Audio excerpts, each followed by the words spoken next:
어느 도시에서 찬양 집회가 한창 열리고 있는 가운데 은혜가 충만하게 임하고 있었습니다. 집회 가운데 참석했던 한 자매가 찬양 가운데 너무 은혜를 많이 받아서 너무 기뻐서 손뼉도 치고 일어나서 두 손을 하나님 앞에 높이 들고 온 몸으로 표현을 하면서 하나님 앞에 찬양을 드리고 있었습니다. 주변에 있는 많은 사람들이 그 자매의 찬양의 은혜를 받아서 몸짓으로 하나님 앞에 영광을 돌리는 모습들을 사람들이 많이 바라보면서 저 자매는 얼마만큼 하나님을 사랑하고 은혜를 많이 받았기에 저렇게 기뻐하고 즐겁게 하나님을 찬양할 수 있을까? 모든 사람들이 부러워하는 눈으로 그 자매를 바라보고 있었습니다. 잠시 뒤에 저 문 뒤편에서 성도 한 사람이 집회 현장에 들어와서 자리를 찾는다고 분주해 있는데 마침 그때에 그 열심히 은혜를 받고 찬양하는 그 자매의 옆자리가 한 자리가 비어 있었습니다. 그래서 저 자리에 가서 나도 은혜를 받아야 되겠지라고 하고 그 열심히 찬양하고 있는 그 자매 옆으로 가서 공손하게 옆자리로 좀 들어갈 수 있겠냐라고 자리를 조금 비켜주면 좋겠다라고 공손하게 이야기를 했습니다. 그때 손을 들고 열심히 찬양을 하고 있던 그 자매는 하나님께 찬양하는 것에 방해를 받은 듯 짜증을 내면서 저쪽으로 돌아가서 앉으세요 하고는 화를 벌컥 내는 것이었습니다. 아주 차갑게 대하는 그 자매의 모습을 보고 성도를 외면한 채 그냥 돌아가서 다른 자리로 돌아가서 반대 방향으로 돌아가서 앉으라고 짜증 섞인 투로 이야기를 하고는 또 그 이어서 손을 들고 또 하나님을 찬양을 하는 것이었습니다. 성도는 너무 당황스럽고 깜짝 놀라서 어쩔 수가 없어서 반대 방향으로 돌아가지도 않고 다른 자리를 찾아서 가서 예배에 참석해서 은혜를 받았다는 거예요. 여러분 어떠한 생각이 드십니까?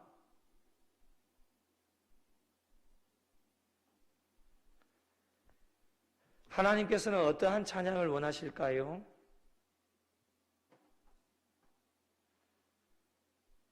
외형적인 그 모습도 참 중요합니다.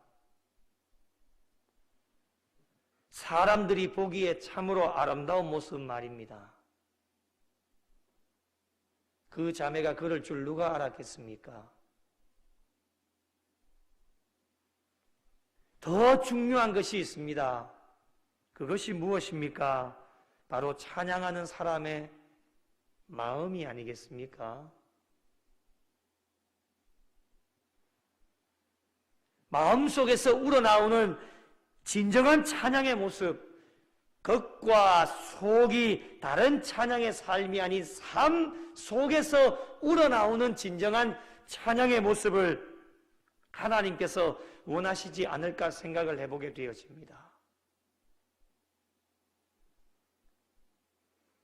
여러분의 삶의 현장 가운데 찬양이 있으십니까? 찬양은 주일날만 하는 것입니까? 있으시다면 어떠한 마음의 자세를 가지고 하나님 앞에 찬양으로 영광을 올려드리고 있습니까?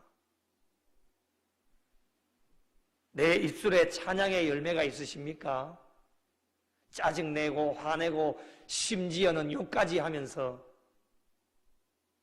주일날은 와서 거룩한 척 하나님을 찬양하며 삶 가운데는 찬양의 열매가 하나도 맺어지지 못하면서 주일날만큼은 와서 거룩한 척 하면서 찬양한다고 하나님께서 그 찬양을 받으시겠습니까?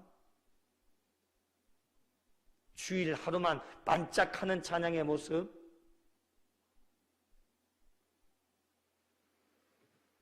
지난 시간에 나누었던 것처럼 우리가 왜 하나님께 찬양을 해야 됩니까?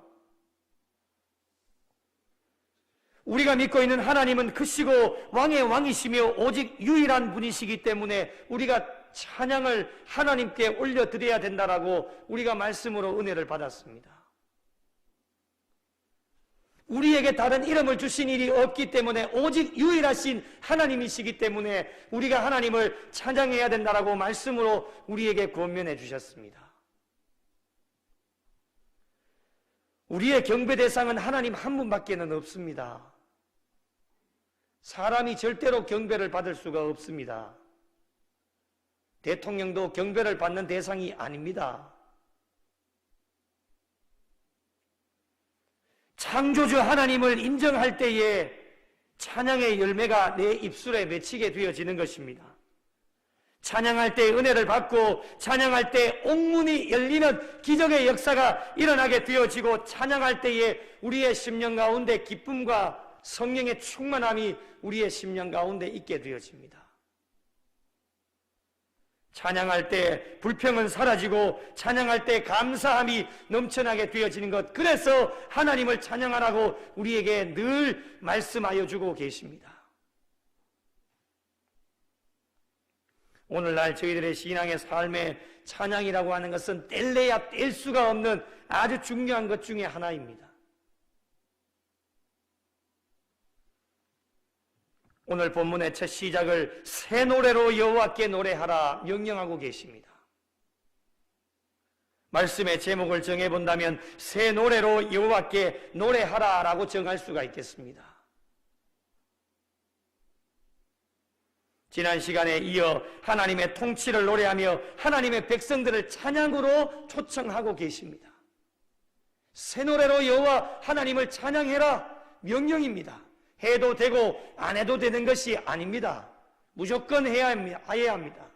호흡이 있는 자마다 여호와를 찬양할지어다. 우리에게 호흡이 있고 생명이 있는 날 여호와 하나님을 찬양하라고 우리에게 명령하고 계십니다.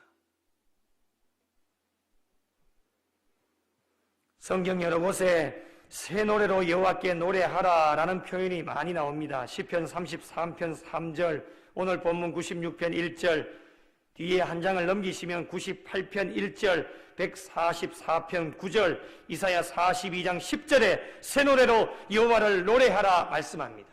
명령입니다. 하나님께 지음을 받은 성도들의 생활은 날마다 새로워져야 합니다. 저녁에 자고 아침이 되어지면 새로운 날이 밝듯이 오늘날 하나님을 믿는 우리 성도들의 신앙의 삶은 태보적인 것이 아닌 날마다 새로움으로 믿음과 신앙이 계속해서 성장할 수 있어야 됩니다. 어제보다는 오늘이 나았고 오늘보다는 내일이 나아야 됩니다. 한 자리에 머물러 있으면 안 됩니다. 조금씩이라도 눈에 보이지 않는다 할지라도 날마다 새로움으로 하나님 앞에 영광을 돌려야 됩니다. 영적인 신앙생활에 교회도 변화가 있어야 됩니다. 가정에도 변화가 있어야 됩니다. 우리 자녀들에게 원하는 것이 무엇입니까? 육적으로도 성장을 해야 되겠지만 영적으로도 성장해야 되는 것, 그것을 자녀들에게 원하고 있지 않겠습니까? 조금씩 많이 변화가 되어지면 얼마나 좋겠습니까? 그러나 그렇게 되어지지 않는다 할지라도, 눈에 보이지 않는다 할지라도 조금씩 날마다 새로워질 수 있는 영적인 신앙의 삶이 되어야 하나님도 기뻐하십니다. 여기서 말씀하시는 새로움이라고 하는 것은 대부분의 사람들이 겉을 다 새롭게 하려고 합니다. 겉모습을 다 치장하려고 하는 것이죠. 당장 눈에 보이니까 말입니다. 성경은 우리에게 그런 것을 말씀하시는 것이 아닙니다. 겉도 물론 새롭게 변화되어야 되겠지만은 우리의 속 사람이, 눈에 보이지 아니하는 속 사람이 날마다 새로움으로 변해야 됨을 우리에게 말씀하고 있습니다. 고린도후서 4장 16절에 우리가 낙심하지 아니하노니 그 사람은 후패하나 우리의 속은 날로 새롭도다. 그 사람은 늙어가도 됩니다. 시간을 우리가 거스를 수가 없지 않습니까? 그러나 우리의 그 사람은 후패해도 우리의 속은 날마다 새로워질 수 있는, 영적으로 새로워질 수 있는 것을 하나님이 우리에게 원하고 계십니다. 우리의 속이 날마다 새로워질 때에 우리가 부르는 찬양도, 우리의 입술을 통해서 불러지는 찬양도 새로운 찬양이 되어지는 겁니다. 여기서 말하는 새로운 찬양은 신곡이 아닙니다. 새로 나온 곡이 아닙니다. 우리의 심령이 깨끗하고 거룩하게 새롭게 되어져서 부르는 찬양을 우리에게 말씀을 하고 있습니다. 우리의 깨끗한 심령 가운데서 흘러나오는 찬양은 은혜가 있고 힘이 있고 입술에 아름다운 열매가 맺어지게 되어지는 것입니다. 여러분, 우리가 찬양의 삶으로 찬양을 계속 부르는데 왜 능력이 나타나지 않습니까? 찬양하는 가운데 방언이 터지고, 찬양하는 가운데 은사가 넘쳐나고, 찬양하는 가운데 기적이 일어나고. 빌립보 감옥의 옥문을 한번 보십시오. 기도하고 찬양했더니 옥문이 열리는 겁니다. 그런 기적의 역사가 그 성경 시대에만 일어나는 것입니까? 오늘날까지 그 기적과 능력과 이적은 오늘날까지도 계속해서 이어지고 있는데 하나님의 역사와 기적은 변함이 없습니다. 그런데 왜 기적이 나타나지 않습니까? 우리의 속 사람이 깨끗하지 못하기 때문에 그렇습니다. 우리의 속 사람이 날마다 새로워지지 못하고 있기 때문에 그렇습니다. 더러운 것이 있으면 해결해야 되지 않겠습니까? 여러분, 집에도 더러운 것 있으면 청소해야 되지 않습니까? 청소 안 하고 사십니까?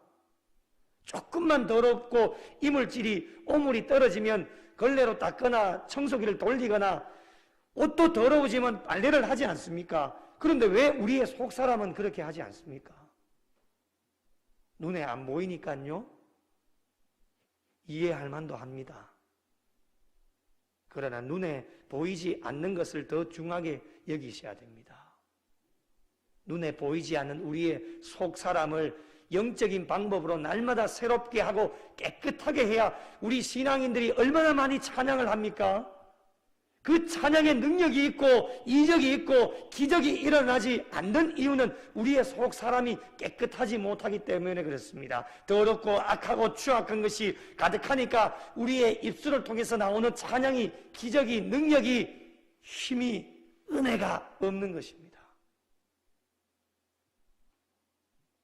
새 노래로 여호와께 노래하라 라고 하는 것은 우리의 심령을 깨끗하게 하여서 우리의 입술을 통해 하나님을 경배하고 찬양하라고 하는 하나님의 명령입니다.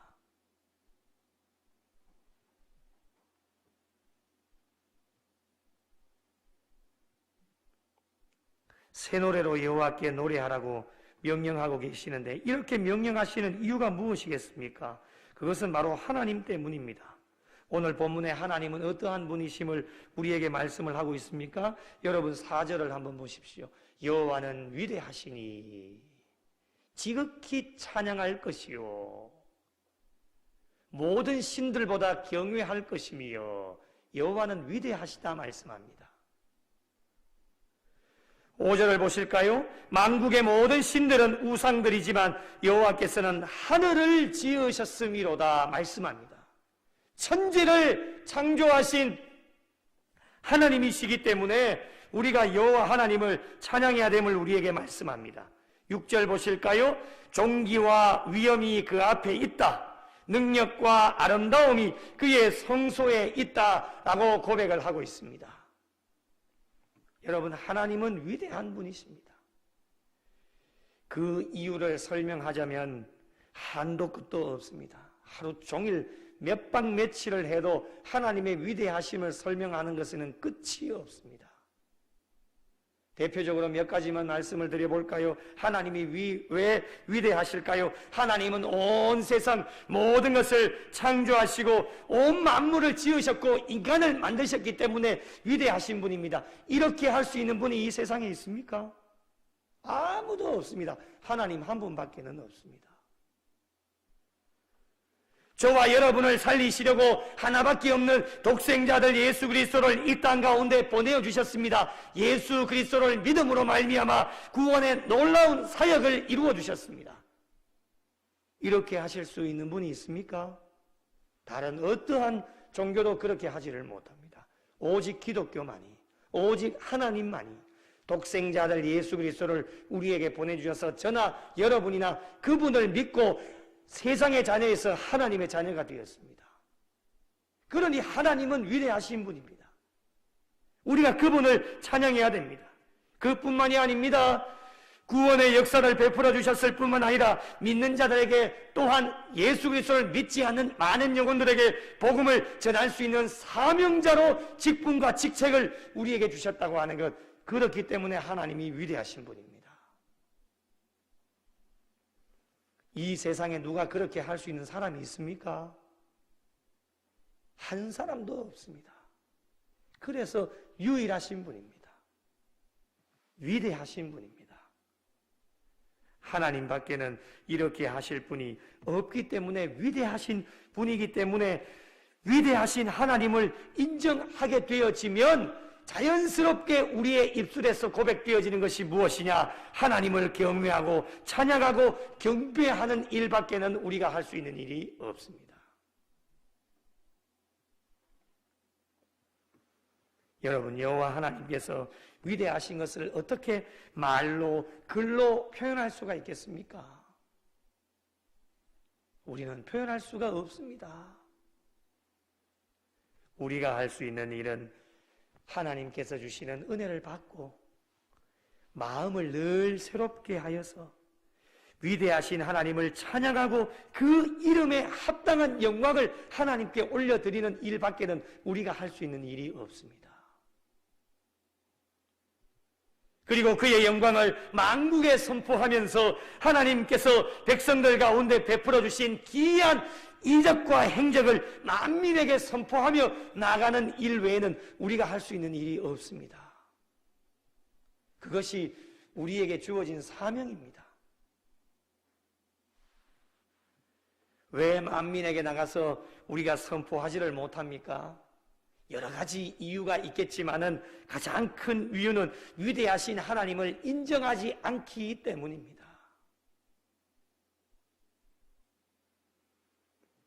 인간들 스스로가 모든 것을 잘할 수 있다라고 생각을 합니다. 물질 만능주의가 팽배해져 있습니다. 돈이면 모든 것을 다 할 수 있는 세상이 되었습니다. 실질적으로도 그렇습니다. 그래서 사람들이 돈에 목숨을 겁니다. 하나님보다도 돈을 더 귀하게 여깁니다. 손가락 하나 클릭하면 물건이 집에 도착하는 세상입니다.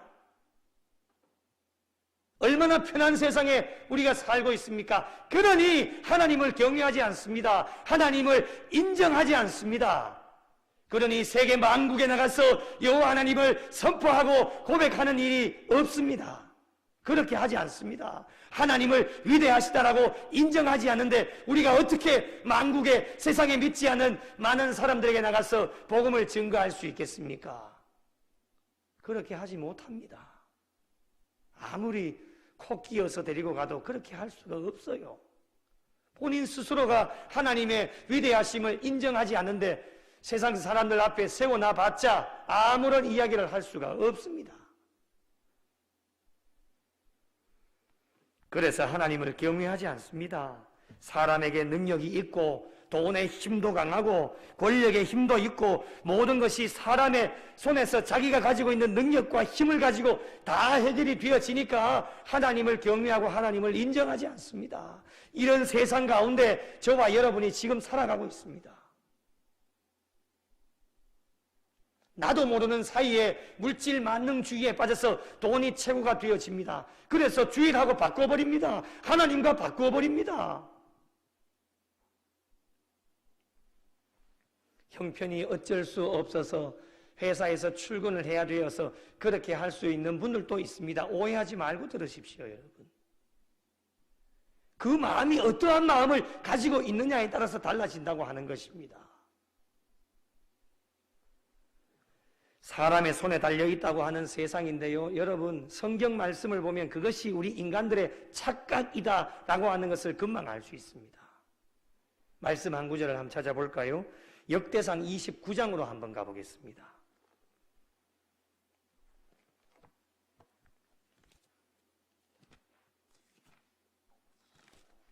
온라인으로 예배를 드리시는 분들도 성경을 한번 찾아보시면 좋겠습니다. 자막에 띄우지 않습니다. 역대상 29장 11절부터 13절까지 말씀이 되겠습니다. 역대상 29장입니다. 구약성경 654쪽 아주 중요한 말씀입니다. 착각 속에 살아가는 우리 세상 사람들에게 경종을 울리는 하나님의 말씀이 되겠죠. 역대상 29장 11절부터 13절까지 다 찾으셨죠? 우리 함께 읽어보겠습니다. 시작! 여호와여, 위대하심과 권능과 영광과 승리와 위엄이 다 주께 속하였사오니 천지에 있는 것이 다 주의 것이로소이다. 여호와여, 주권도 주께 속하였사오니 주는 높으사 만물의 머리이심이니이다. 부와 귀가 주께로 말미암고 또 주는 만물의 주제가 되사 손에 권세와 능력이 있사오니 모든 사람을 크게 하심과 강하게 하심이 주의 손에 있나이다. 우리 하나님이여, 이제 우리가 주께 감사하오며 주의 영화로운 이름을 찬양하나이다. 아멘. 모든 것이 누구의 손에 달려 있어요? 하나님의 손에 달려 있습니다. 모든 것이 다 누구의 것이에요? 하나님의 것입니다. 주의 것이로소이다. 그러니 여러분, 우리는 하나님만 우리의 심령 가운데 모시고 살면 우리는 부자입니다. 부자. 모든 것 다 갖고 계시는 하나님께서 우리의 심령 가운데 계시니 우리는 돈도 필요 없고 명예와 권력도 필요 없고 하나님 한 분만 계시면 됩니다. 그것이 우리의 신앙의 삶의 고백이 되어져야 합니다.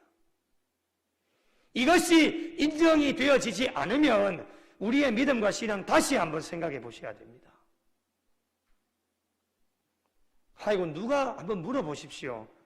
장로님이나 권사님이나 집사님한테 신앙생활 한 10년, 15년, 20년, 30년 신앙생활 하신 분들한테 한번 물어보십시오.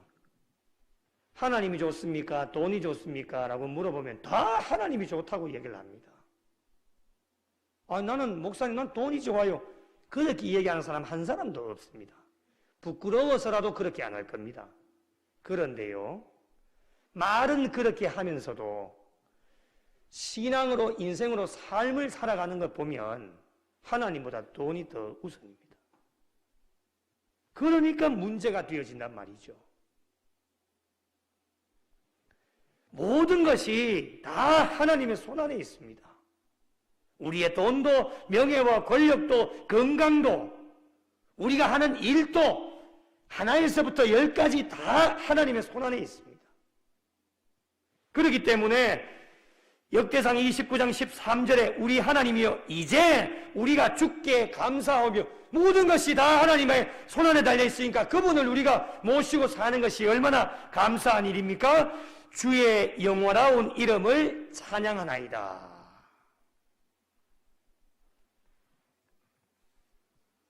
얼마나 인간들의 생각이 잘못되어졌다라고 하는 것을 여러분 잘 아시겠죠? 그래서 우리가 하나님을 찬양하고 하나님을 경외해야 되는 이유가 바로 여기에 있는 것입니다. 누가 시키지 않아도 하셔야 됩니다. 꼭 시켜야 찬양을 하는 것이 아니죠. 삶에서 자연적으로 우러나와서 모든 것을 가지고 계시는 하나님을 우리의 중심 심령 가운데 모시고 살면 누가 찬양하라고 시키지 않아도 자연스럽게 삶 가운데서 우러나오는 찬양으로 하나님께 영광을 돌릴 수 있습니다. 모든 것이 하나님의 손안에 달려있기 때문에 인간 스스로가 모든 것을 할 수 있다고 하지만 여러분, 바람 한번 불면 넘어지는 것이 사람들의 연약함입니다. 저는 울릉도에서 3년을 살았습니다. 파도의 위력을 아십니까, 여러분? 일전에도 한번 말씀을 드렸지만요.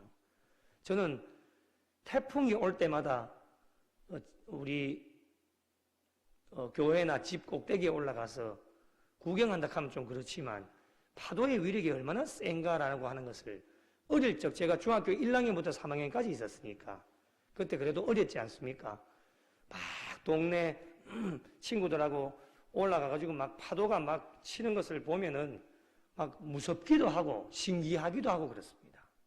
저희 아버지가 우리 권사님 한 분이 거기 도로변 바로 옆에 집이 있었는데 막 파도가 치니까 저희 아버지가 가서 이제 막 판자로 이제 못을 박는 겁니다. 이제 물이 안으로 못 들어가도록. 그래, 글로 가시다가 이 파도에 휩쓸려 가지고 막 정말 방파제까지 막 떨어지다가 겨우 살아 나오는 것을 직접 눈으로 목격을 하고 1톤 트럭이 지나가는데 파도가 그냥 뭐 한번 힘으로 쳐버리니까 1톤 트럭이 그냥 덜렁 들어가지고 그냥 막 난리가 나는 겁니다. 그때 제가 어릴 적이지만은 느꼈는 게 뭐냐 하면은, 이야, 하나님이 만드신 이 자연 앞에 인간은 진짜 아무것도 아니구나. 정말 나약한 존재이구나. 바람 한번 불면 넘어지는 것이 이 사람이구나 라고 하는 것을 그 어릴 적에 제가 느꼈습니다. 그런데 요즘 사람들 어떻습니까? 뭐 대단한 힘이 있는 것처럼 부를 자랑하고 건강을 자랑하고 온갖 것 지식을 자랑하고 능력을 자랑하지 않습니까? 아무것도 아닌 존재인데 말이죠. 착각 속에 빠져서 사는 사람들이 너무 많습니다. 세상 사람들은 그렇다 치더라도 우리 예수 믿는 사람들은 그렇게는 살면은 안 되지 않겠습니까? 왜요? 하나님은 위대하시다라고 하는 것을 성경이 수십 년 동안 신앙생활 가운데 우리에게 말씀해 주고 있는데 아직까지도 그것을 깨닫지 못한다고 한다면, 돈이 최고가 되어지고 명예와 권력이 최고가 되어져서 돈이라면은 눈이 휘떡 뒤집혀지는, 아직까지도 그런 신앙의 삶을 살아가고 있다라면 정신 차리셔야 됩니다. 그게 우리의 전부가 다가 아니지 않습니까? 그것 있으면 든든하고 내 호주머니 속에 돈 10만 원 호주머니 속에 있으면 든든합니다. 그런데 그게 없으면 아무것도 아닌데, 그게 없으면 뭔가 좀 허전하고 쓸쓸하고 외롭기도 하고, 아직까지도 그런 마음이 든다고 한다면 정말 다시 한번 생각을 해보셔야 됩니다. 내 호주머니에 돈 한 푼 없어도 전능하시고 모든 것 가지고 계시는 주님이 우리의 심령 가운데 계심으로 말미암아 든든하게 느껴지는, 얼마나 좋습니까? 그 정도는 되어야 되지 않겠습니까? 우리의 신앙생활에. 착각 속에 빠져있는 그리스도인들이 얼마나 많이 있는지 모릅니다. 사무엘상 2장 7절에도 보면 이런 말씀이 있죠. 여호와는 가난하게도 하시고 부하게도 하시고 낮추기도 하시고 높이기도 하시는 분임을 고백합니다. 돈이면 모든 것을 할 수 있다라고 하는 물질 만능주의도 하나님 앞에서는 통하지 않습니다. 사람들한테는 조금 통한다 할지라도 하나님 앞에서는 절대로 통하지 않습니다. 아무리 많이 가졌어도 하나님은 낮추기도 하시고 높이기도 하시고 가난하게도 하시고 부하게도 하십니다. 건강이 있게도 하시고 없게도 하십니다. 다 하나님의 손안에 달려있는 것입니다. 모든 것이 하나님의 손안에 있기 때문에 있는 모습 그대로 만족하면서 살고 늘 마음을 새롭게 하여서 하나님을 찬양하고 하나님을 경외하는 삶을 살 때에 조금 부족해도 날마다 은혜 가운데 새로움으로 하나님만 찬양하면서 살면 그것이 기쁨이고 즐거운 신앙생활이 되어줄 수 있다고 하는 것. 이 진리를 깨닫는 사람은 돈 일확천금을 갖다 줘도 그것이 그의 삶의 전부가 되어지지 않습니다.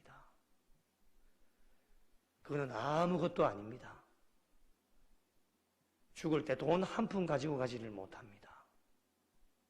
어떤 높은 자리에 올려줘도 그거는 아무것도 아닙니다. 날마다 마음을 새롭게 하여 하나님을 찬양하고 하나님을 경외하는 일에 그것이 최우선 순위가 되어질 때에 세상에 어떤 각종 좋은 것들을 가져다 줘도 그건 우리에게는 아무것도 아닙니다.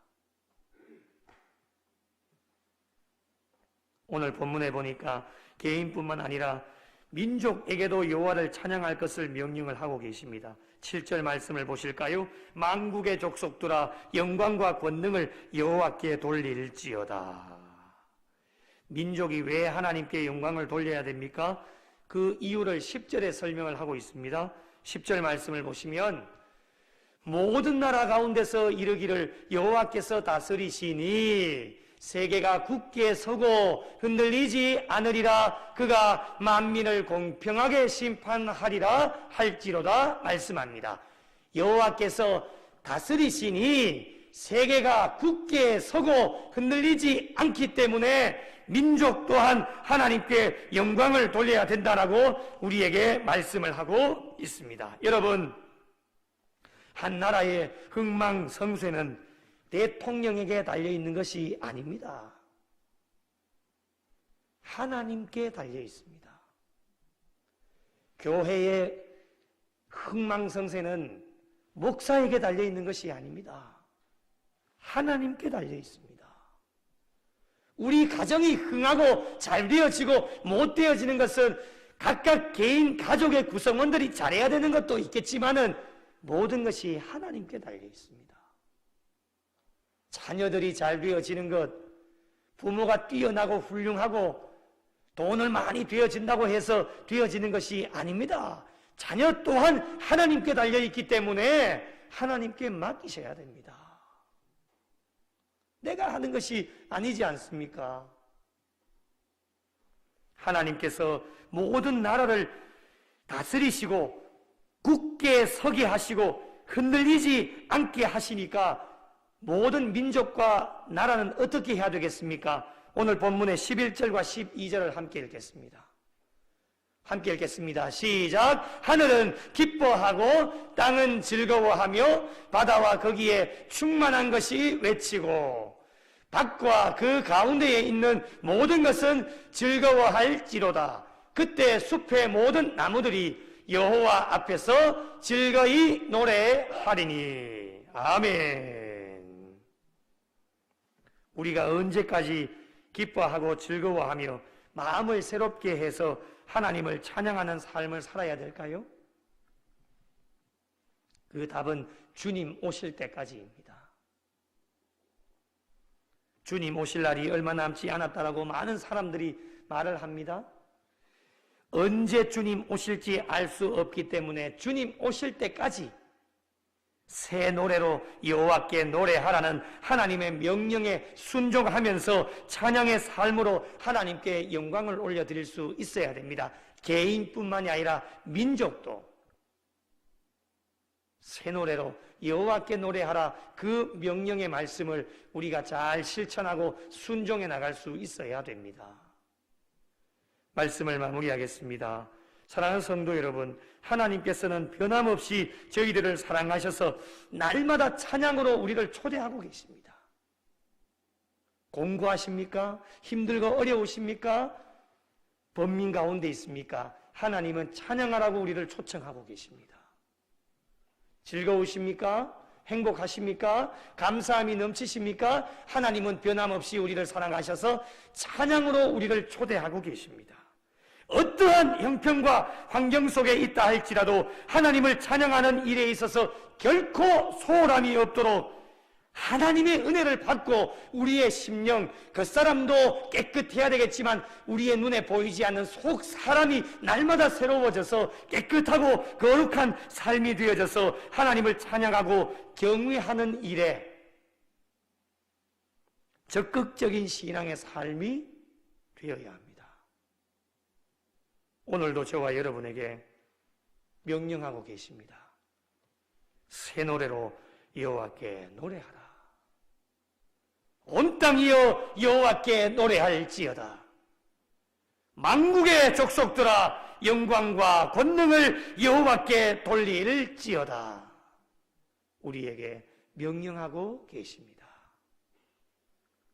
노래하라는 주님의 명령에 순종해서 저와 여러분의 남은 여생 얼마 살지는 모르겠지만은 주님 앞에 가시는 그날까지 남은 여생도 찬양의 열매를 가득 맺는 성도들이 되시고 그 찬양의 열매를 온 세상 열방 가운데 나누어 주고 선포하면서 저희들의 찬양의 메아리를 듣고 죽어가는 많은 영혼들이 주님께로 돌아오는 놀라운 기적의 역사와 능력을 맛보는 교회와 성도들이 되어져서 남은 여생도 새 노래로 여호와를 노래하라, 이 명령을 마음에 깊이 새기시고 남은 여생도 기쁠 때나 힘들고 어려울 때나 주님을 찬양하는 일에 잊지 마시고 늘 기억하고 하나님을 경외하고 하나님을 찬양하는 일에 우리의 전심으로 주님 앞에 더 가까이 나아가실 수 있는 우리 구미영락교회와 속하여진 모든 백성들, 성도들이 되시기를 예수님의 이름으로 축원합니다.